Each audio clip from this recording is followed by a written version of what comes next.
Welcome back, guys. I'm Follygon, continuing to play with the eyes and the hair, aka the eyelashes, surrounding D.Va here. One thing I would like to do really quick here, just to try out, I haven't done this in a while, but I'm going to do a drag rectangle, grab this Alpha 09 here, it's a little ring, and I would like to grab a little bit of a lighter color, and I want to try something here. So let's increase our RGB intensity. Okay, there we go. Try to get this in the middle here. And let's increase our RGB intensity a bit more. Honestly, getting it all the way up isn't going to matter because I sampled that color. And I'm just trying to put in a little white line there, a little outline right around the pupil, just to give it a little bit more character. We'll play with that a little bit later. Maybe that's a little too much, so we'll step that down once. I think that looks pretty good. We'll play with it more, again, like I said, later. And for the standard brush, I'm going to set that back to freehand, no alpha, just in case we're going to be working with that later. Kind of like to have the default brush settings that I use for my personal brushes, like, ready to go in an instant. I don't want to be in a moment where I need to do this. Let's do this real quick, and then I switch, and then I can't do it because my brush settings are all screwed up. So it's just something that I like to do to kind of, be ready. Here we go. Standard brush, let's go. And then I can just kind of work a little bit quicker so I know how all my brushes are and should be. Most of the time when I'm working, if you look down here, I got all my brushes. These are kind of set, kind of like an FPS, if you're familiar with the keyboard layout for like those old school FPSs like Doom and Wolfenstein and all that. Kept them all on the numbers 1 through 9 plus 0. That's kind of what I like to do with my brushes. So I like to think of my brushes as my weapons, and I have them all ready to go. So thinking of ZBrush as a game, that's how you do it, guys. That's how you win at ZBrush. Well, actually, no, then maybe you'd probably lose, because ZBrush is really hard. So maybe don't think of ZBrush as a game. That's my fault. So talking about making all these little changes some more, I'm really trying to clean some stuff up right now, because there's just a lot of little things popping up all the time here. And honestly, I got a little bit too sharp here with the transition on the last episode. I was kind of trying to get the cheek to turn here and become more convex, but I ended up just making it way too sharp, and that's not the mask that we want. I want to look here at this part and pull it out just a little bit and round it out. So again, female characters, I mentioned this in a previous episode, typically have more roundness to their facial features.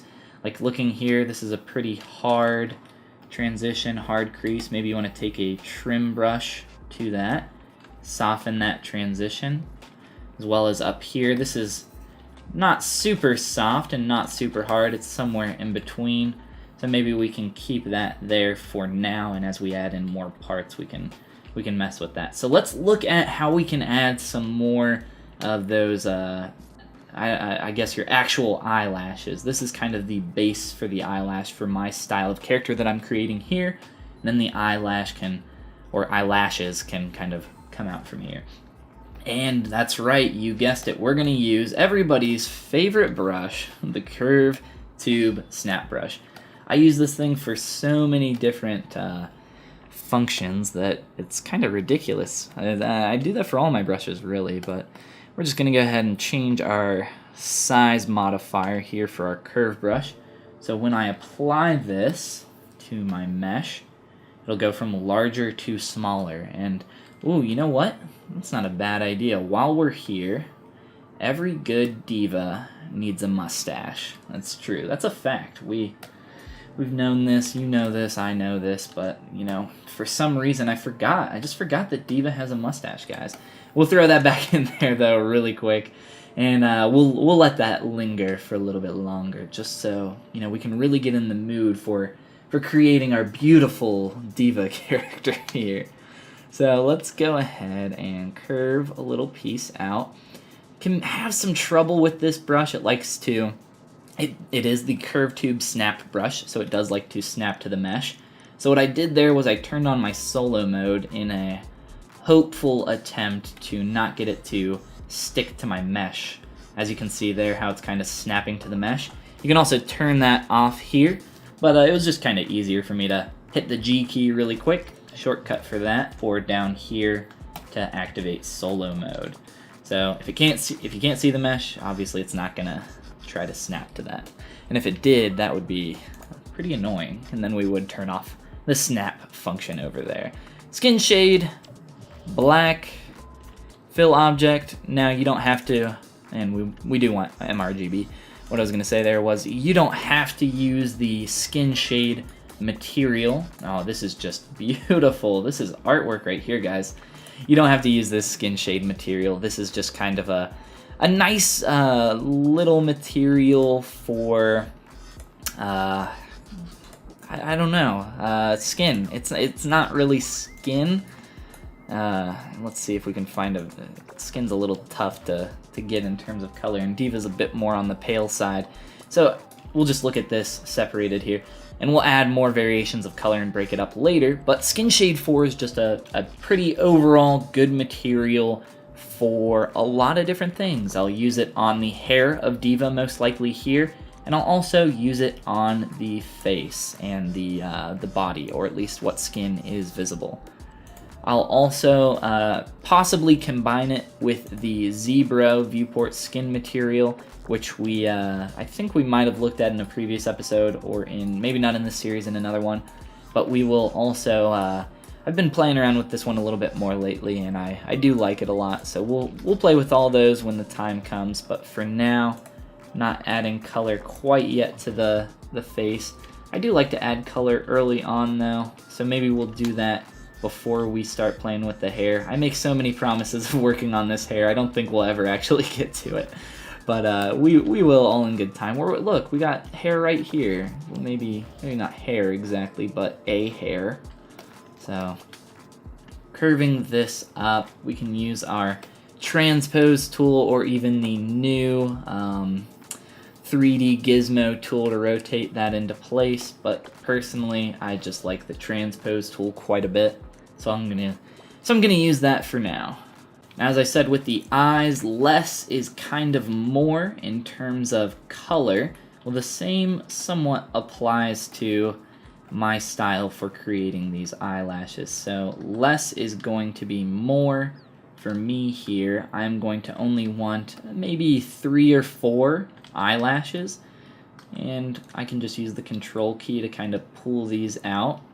And we'll do another one just very quickly here so you can kind of see how this is going to take shape here.